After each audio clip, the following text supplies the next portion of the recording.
reason why men are walking away from dating, part 11. When you're like, it's the hairy armpits for me, you're so What unholiness is this? observant. But I also have stomach hair, back hair, arm hair, and you're probably just as hairy as me, but you've been removing it since 6th grade. Like you, I could remove my hair at a moment's notice. But it's actually you who needs to change, not me. I'm on this dating app. It's called Hinge, right? And every time they send me a match, it's always a guy that's not black. And when I do see a guy that's black, I already know that it's going to go wrong.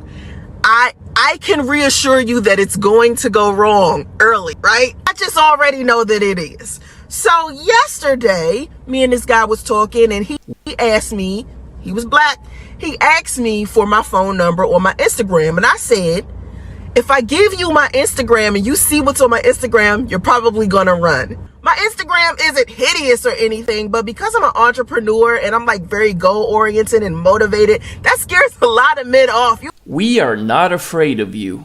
You would be surprised. They're like, oh no, she'll be too much. Yes, I will be, and I suggest you go find less, because I ain't turning down no time soon. So I ended up giving it to him, and he goes and looks. Now, it's a lot of stuff on my Instagram. I talk about God, love, business, and wealth all of the time. Dude comes back onto Hinge. Guess what he brings up? F***ing Kevin Samuels! He was like, oh, I feel like some of the stuff that Kevin Samuels says is so powerful, and I agree with some of it, and then other stuff I don't agree with.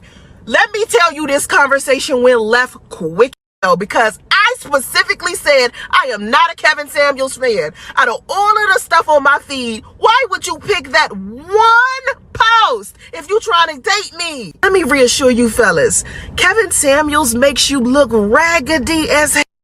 When you reach out to a woman and she is healthy mentally and confident and has a lot going for herself, she's gonna think you're out of your mind for following anything that he has to say. Even if you feel like this man has made some valid points, I can reassure you that the misogyny and sexism attached to what he says is going to turn any woman off. I guess the conversation didn't go how he wanted it to, so he's like, I'm not going to talk about this. Well, what the you bring it up for, bruh? Oh, now you don't want to talk about it. Okay, I see what's happening here. Deuces. Red flag. Don't hit me up again. Bye-bye. I can't be feminine around dudes like that. I find this 50-50 culture, like splitting the check, very interesting. Does that mean you're going to take on 50% of cooking, cleaning, taking care of the kids? You're not going to take on 50% of cooking, cleaning, taking care of the kids. You're not going to do that. I'm just a little confused. What are men for? This is for my girls in their 30s and up, like me. And this is why I think dating isn't working out for us girls. If you know, you know. So these guys are going on these dating apps and these younger girls are looking for fabulous contouring. It's not fair. We didn't have that. Yep, it's the wall.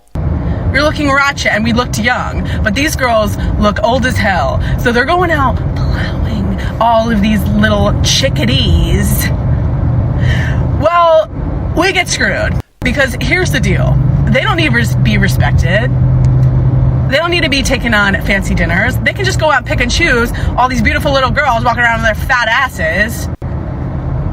Meanwhile, we were waiting, you know, and we've already passed the little host stage. We're not having sex. So we're not putting out, but they are. And these men, why would they want to settle down with us when they get a girl every fucking night?